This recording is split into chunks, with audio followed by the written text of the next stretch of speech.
Across the world, there are places marked by tragedy, disaster, and abandonment. These locations, often forgotten by time, leave behind an eerie atmosphere that feels straight out of a horror story. Some of them seem so out of place in the real world that they could easily be mistaken for the setting of a Silent Hill-like nightmare. In this documentary, we're going to take a look at these real-life places, the ones that have become infamous for their unsettling vibes. We'll explore abandoned towns, environmental disasters, and areas with strange, dark histories. They didn't inspire Silent Hill directly, but they share that same eerie, otherworldly feeling. The kind that sticks with you long after you've left. From ghost towns to abandoned structures and mysterious disappearances, these places continue to stir the imagination. There's something about them that feels like fiction bleeding into reality. These stories aren't just urban legends. They're rooted in real events. Let's dive into the locations that give off that Silent Hill vibe and explore the chilling truths behind them. Hashima Island, also known as Gunkanjima or Battleship Island, is a small, uninhabited island off the coast of Nagasaki, Japan. Its story begins in the late 19th century, when the Mitsubishi Corporation established a coal mining operation on the island. This marked the beginning of Hashima's rapid transformation into a thriving industrial hub. By the 1950s and 1960s, at its peak, over 5,000 people lived on the island, making it one of the most densely populated places on Earth at the time. In fact, the island's population density was higher than that of many major cities around the world. A tight-knit community thrived here, with high-rise apartment buildings, schools, stores, and even a hospital catering to the needs of the workers and their families. However, the island's prosperity was short-lived. In the 1970s, Japan's energy needs shifted from coal to petroleum, causing the demand for coal to plummet. Mitsubishi soon shut down the mines, and by 1974, the island was abandoned. The once bustling community was quickly deserted, and everything left behind began to deteriorate. Today, Hashima Island is a ghost town, its crumbling concrete structures and rusting industrial machinery serving as haunting reminders of the island's once thriving past. Walking through the ruins of Hashima Island today, it's clear that time has not been kind to the site. The residential buildings, once home to thousands, are now hollowed-out shells, their windows shattered, stairwells leading to nowhere, and corridors lined with peeling walls. The industrial buildings, once the heart of the island's coal mining operations, are now decaying relics of a bygone era. Overgrown vegetation creeps up the sides of the concrete structures, further adding to the sense of abandonment. The wind howls through the empty streets, while the distant sound of waves crashing against the island's rocky shores is the only noise to break the eerie silence. The atmosphere on Hashima Island is truly haunting, an unsettling mix of isolation and decay. It's easy to imagine how the island's desolation might evoke thoughts of a post-apocalyptic world, similar to the eerie, oppressive atmosphere of Silent Hill. Much like the fictional town in the game, Hashima was once alive with activity and human life, but has since been left to decay. Its once thriving population is now gone, leaving behind only the remnants of a once bustling society. The island's abandoned structures, the sense of death and emptiness in the air, and the overgrowth that now surrounds the buildings all contribute to an eerie vibe that mirrors Silent Hill's post-apocalyptic environment. Just like the game, the island is full of mystery, with a history that seems to hang in the air like a fog, waiting to reveal its secrets. The stark contrast between the island's vibrant past and its current desolation gives it an unsettling, otherworldly feel that draws many visitors, from urban explorers to filmmakers. It's been featured in movies like Skyfall, solidifying its place in pop culture as a symbol of urban decay and abandonment. Hashima Island's story reflects the consequences of industrialization's rapid rise and fall. In a matter of decades, the island went from being a hub of activity to a deserted wasteland. This rise and collapse mirrors the themes of isolation, loss, and societal disintegration often found in Silent Hill, where communities once thriving are now shrouded in mystery and neglect. The island's isolation is a constant reminder of how quickly industries can collapse and entire communities can disappear, leaving behind only the empty shells of what once was. Today, Hashima Island stands as a chilling monument to the impermanence of human endeavors. The decaying buildings and ghostly streets create an atmosphere that is both awe-inspiring and unsettling. It serves as a reminder of how quickly things can change, how societies can rise and fall, and how the remnants of these places can stand as eerie markers of forgotten times. It's a place that embodies both the allure and the danger of the past, much like the world of Silent Hill. Pripyat was a Soviet city established in 1970 to serve as a home for workers at the nearby Chernobyl nuclear power plant.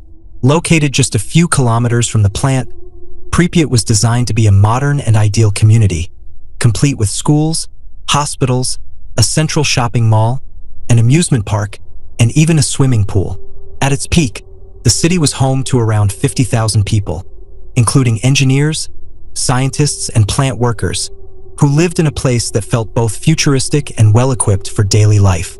Families went about their routines, children played, and there was a palpable sense of optimism for the future, until the events of April 26, 1986, would change everything. That day, the world witnessed the worst nuclear disaster in history. A safety test in reactor number 4 at the Chernobyl nuclear power plant went catastrophically wrong, resulting in an explosion that released radioactive particles into the atmosphere. In the wake of the explosion, the nearby city of Pripyat was hastily evacuated. The evacuation was done in a rush, with little preparation. People were told they'd be able to return soon, but that never happened. Residents left behind everything: personal belongings, pets, even unfinished meals. The once bustling city was quickly sealed off from the world, and the people of Pripyat were never allowed to return. The 30-kilometer exclusion zone around Chernobyl became one of the most dangerous and restricted areas on Earth, with the radiation still posing significant health risks today. Pripyat's transformation from a thriving city to a desolate ghost town is nothing short of chilling. The city, once full of life, is now a haunting reminder of the catastrophic consequences of human error and industrial failure. The buildings are in various stages of decay, the streets are eerily silent, and the once popular amusement park is now a crumbling shell, with the Ferris wheel rusted and overtaken by nature. These empty structures, schools, hospitals, apartment buildings, are ghostly remnants of the life that once filled them. Nature has begun to reclaim the land, with trees and vines growing over the ruins, further adding to the sense of abandonment and loss. Pripyat has become a symbol of the dangers of unchecked industrial progress and the consequences of a failure in safety protocols. Its desolate landscape and the sight of once vibrant structures now in ruins provide a stark reminder of the fragility of human civilization. The city's eerie atmosphere has inspired various works of fiction, including the Stalker video game series, which takes place in a fictionalized version of the Chernobyl exclusion zone. In these fictional works, Pripyat's decaying, post-apocalyptic landscape serves as a backdrop for stories about environmental catastrophe, loss, and survival. While fiction has drawn from Pripyat's haunting atmosphere, the real-life story of the city remains just as gripping. Urban explorers, photographers, and filmmakers have ventured into the exclusion zone to document the city's decay, capturing images of its abandoned schools, empty hospitals, and deteriorating apartment buildings. These explorers are confronted with the sobering truth that a once thriving community, full of potential, was abruptly wiped out by a disaster that could have been avoided. The stillness of the city, the absence of human life, and the slow encroachment of nature on man-made structures create a feeling of both awe and unease. The long-term environmental and health impacts of the Chernobyl disaster continue to be felt today. The radiation levels in the exclusion zone remain high, making it one of the most radioactive places in the world. Though some areas of the zone are open for limited visits, the full extent of the disaster's long-term effects on both the environment and the health of those who lived in Pripyat and surrounding areas remains a subject of ongoing study. The survivors, many of whom were forced to leave their homes behind, still live with the consequences of the disaster and continue to speak out for those affected. Pripyat's story is one of tragic loss, but it also serves as a reminder of resilience and the need for accountability in the face of industrial risks. The city may be lost to time, but its memory serves as a warning of the potential consequences of neglecting safety standards and environmental concerns in the pursuit of progress. The remains of Pripyat are a somber reminder of a community lost, of lives disrupted, and of a disaster that changed the world forever.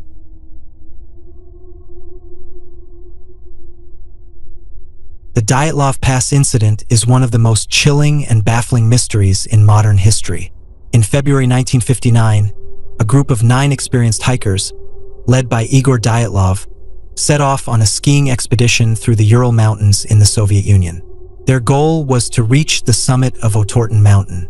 The hikers were all students from the Ural Polytechnic Institute, well prepared and familiar with the challenges of the mountains.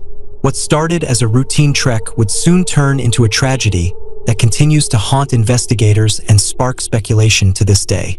When the hikers failed to return as scheduled, a search party was sent out. The team found their abandoned tent on the mountainside, bizarrely slashed open from the inside, as though the hikers had fled in a rush. Their belongings, including shoes and warm clothing, were left behind.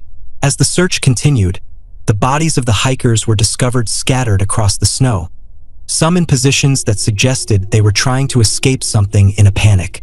Many of the bodies displayed strange and gruesome injuries. Some had missing eyes, one had its tongue removed, and others suffered severe internal injuries. However, there were no signs of external trauma, like cuts or bruises, and no evidence of a struggle or animal attack. The cause of death was puzzling, and the unusual nature of their injuries only deepened the mystery. A Soviet investigation into the deaths was inconclusive, with the official explanation being that the hikers died as a result of a compelling force they couldn't explain. This vague conclusion only fueled speculation and led to a range of theories, from a military cover-up to supernatural causes. Some suggested the hikers were attacked by indigenous people, while others believed they were caught in the middle of a secret military experiment. The idea that they had encountered a Yeti was also floated by some, adding to the strange theories circulating at the time. One of the more plausible theories was that the hikers were caught in an avalanche, though the evidence didn't fully support this.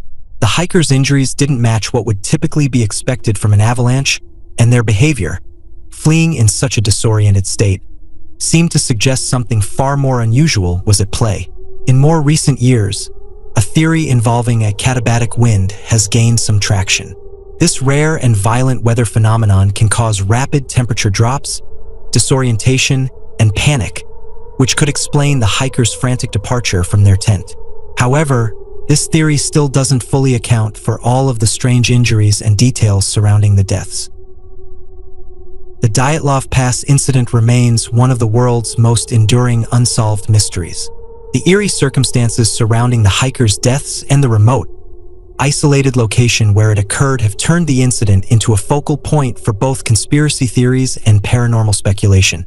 Over the years, the event has inspired countless books, documentaries, films, and podcasts, each exploring the various theories surrounding the hikers' fates. In popular culture, the Dyatlov Pass Incident has had a lasting impact, inspiring works of horror, suspense, and science fiction. Its haunting atmosphere and unresolved nature have made it a powerful source of inspiration, with elements of the mystery appearing in various fictional works, including books, video games, and movies. The allure of the incident is undeniable.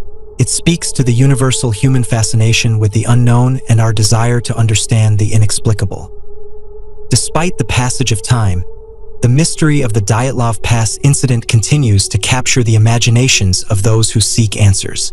New investigations and theories continue to emerge, but the truth behind the hikers' deaths may never be fully understood. The case serves as a reminder of the eerie, unexplained events that continue to exist in our world, where the line between reality and the unknown often blurs. While the hikers' fates remain shrouded in mystery, the Dyatlov Pass Incident will undoubtedly continue to be a subject of intrigue for generations to come.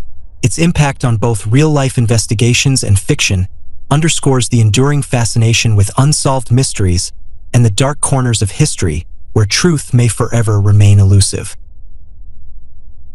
The Bennington Triangle, a remote and eerie region in southwestern Vermont, has long been a subject of fascination and speculation due to a series of unexplained disappearances. Spanning the towns of Bennington, Woodford, Shaftesbury, and Glastonbury, the area is marked by dense forests, rugged terrain, and a history of unsettling vanishing events. These disappearances have never been fully explained, leading to various theories about the cause, and the region has earned a reputation for being a place where the line between the known and unknown seems to blur. The first disappearance in the area occurred in 1945, when Midday Rivers, a 74-year-old experienced hunter, went into the woods near Glastonbury Mountain. Despite his knowledge of the terrain, Rivers was never seen again.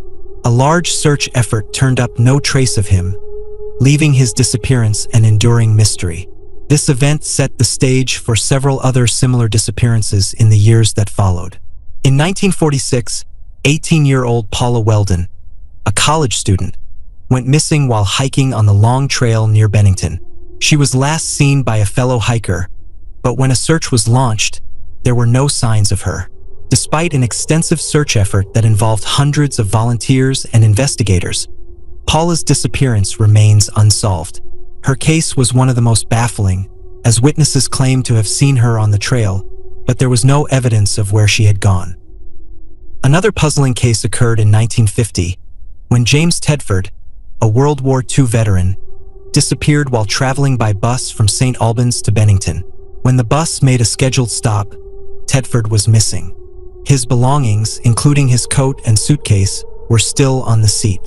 Other passengers had seen him just moments before the bus reached its destination, but when the bus arrived in Bennington, Tedford was gone without a trace.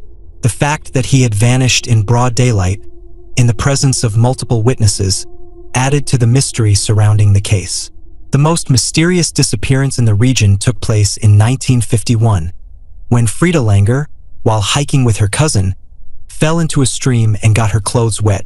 She left to return to their campsite to change, but when her cousin arrived, Frida was gone.